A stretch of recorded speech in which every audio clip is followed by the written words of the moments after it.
Okay, let me ask you a weird question. We talked about Craig Wright a little bit, but a lot of people write to me. One of two emails. One email is calling any coin outside of Bitcoin a scam, and then the other email is saying my favorite coin is the best coin. It's going to save the world, whatever that coin is. And so I sit back and I look. I have no idea. I trust. I try to figure out like the humans that I trust in this space, just but basic human qualities. But do you think some coins are scams?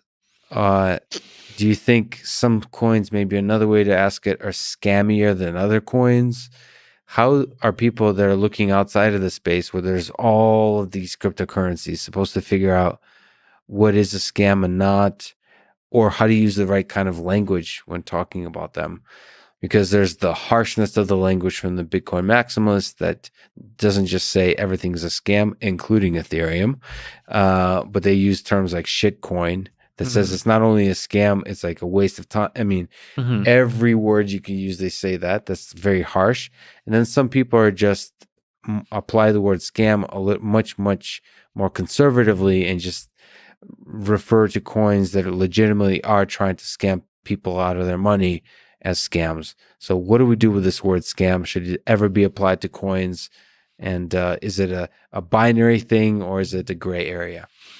I think it's definitely a gray area. Like there's definitely things that are really and actually scams. Like, I mean, BitConnect would be one example of something that's way on the scam spectrum. Did you see their 2017 promotional video, by the way? Of BitConnect? Yeah. Hey. What's up? BitConnect.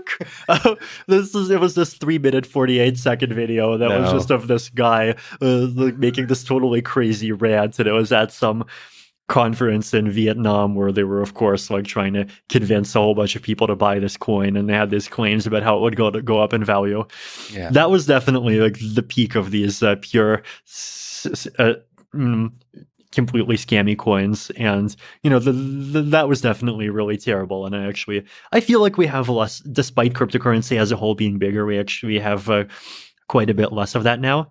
But then, of course, there's this spectrum of things that are not completely scams, and then things that are not scams and that are technically totally fine projects, but where their community is just incredibly sketchy, and then all the way to things that are where the community is nice, but maybe the project is just fundamentally incapable of achieving what it's trying to do, and the community doesn't realize, and then really good projects, right? So, like, if you want to go a step, like, if that's 100% scam, then what would I call, like, say 80% scam? Well, like Bitcoin SV is one example. This is Craig Wright's fork of Bitcoin. Like theoretically, it's a blockchain, right? It's a fork of Bitcoin. It has 512 megabyte blocks. If you really wanted to, you could use the blockchain. It satisfies the properties that you can send transactions onto it. You can probably use it as a backup to store your files if you really wanted to, just because it has so much space. It might fail, but like but at the same time, like, as we basically said, like Craig Wright is a scammer, and like half the community is just totally batshit insane. So the humans of a particular cryptocurrency is what makes for a scam, and not like the humans at the top that have a voice, right, guiding the community. Yeah, like I think, in the case of BSV, like the humans, they make just completely wrong and just obviously wrong claims about like what BSV is capable of accomplishing and like what it conceivably could accomplish. And like there's just a lot of aspects of it that make it feel like a money grab. So that's one example. And then, you gotta go a bit further, and then, you have like the Trons of the world. And like, that's a platform, you can use it, you can do stuff on it. But at the same time, like, they did plagiarize the IPFS white paper, and then, they so there's scammy qualities. Yeah. See, the thing that throws me off a lot, makes it very difficult for me, is that most coins, but the ones that make me feel like are scammy, have a large community of people that are super positive about it. Like, Yes. and they'll write to me. Hmm. Now that said, sort of on the flip side of that, Bitcoin people are also very positive. Mm-hmm. There's some sense, and the reason I was having like squinty eyes looking at Bitcoin for quite a while is like, why is everyone so positive? I was getting total cult vibes. Like the ideas are not grounded in truth, but are grounded in an obsession of like when you can artificially conjure up a truth, which is why I was a little bit like worried about Bitcoin. I think I've learned a lot since then to where like I learned to separate the community from the ideas, and I think Bitcoin is a revolutionary idea on many fronts, but still a community that's like dogmatically excited about something, whatever that is, makes me skeptical. Maybe it's just like my upbringing, but when everybody's really excited about something, it makes me skeptical. And but it also makes me difficult to decide what is a scam or not, because some of the most exciting ideas in this world have a community of people who are excited about it, right? Because it's I don't know. I think space exploration is super exciting, and there's people, I know a lot of them, that are exceptionally excited about space exploration. Does that mean it's a scam? No. So I don't know what to do with that, and so mostly I just try to stay away, I suppose. But it's unfortunate because I'm sure there's a lot of exciting technologies in that space. I mean, like in the case of Bitcoin, like I would definitely not call Bitcoin a scam. Right.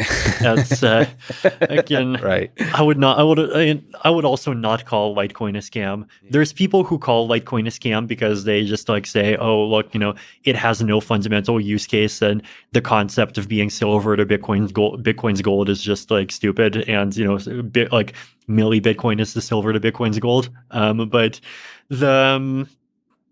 at the same time, like if you have these people who just they do seem to earnestly believe this, and like they are trying to just like make Litecoin be Litecoin as best as they can, then like that's, to me, that's enough for it to not be a scam. And then, so yeah, I think the biggest gray area is definitely between like projects that are earnest but they have just all sorts of these like different combinations of flawed qualities to them. Yeah. I mean, the ones that legitimately is a scam is when the key people that are at the head of the project are intentionally lying. And I think as long as the intent is to try to do good in the world, even if your actual implementation of that is flawed, I think that's not a scam. It could be flawed ideas, it could be wrong ideas, but it's not a scam. I'm learning to navigate this space. Yeah, it's definitely a very challenging space to navigate. I mean, it's in some ways a reflection of the world at large. Yeah.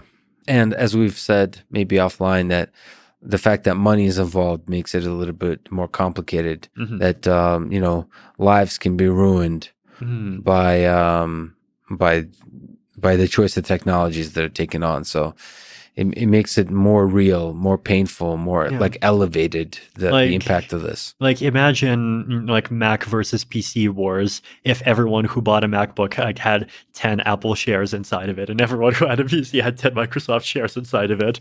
And then you had, the elites who bought their Macs back in 1983, and then they spent $500 then, and now they have $40 million, and they just think that they're these gurus who understands the future of finance and geopolitics, and they make theories about why, Apple is the one that's going to bring freedom to the world, and Windows is like, so secretly aligned with the axis of evil. Oh, that's brilliant. So yeah, this is so brilliant. So I think the right way to think about this is we map some of the cryptocurrency battles into the space of like Emacs versus Vim or Apple versus PC. If there was some stock that came along with each implementation of the, each PC, each Mac. That's fascinating. This is 100% correct. 100% correct. Because then that really energizes the armies of people debating over this in a way that something without money does not.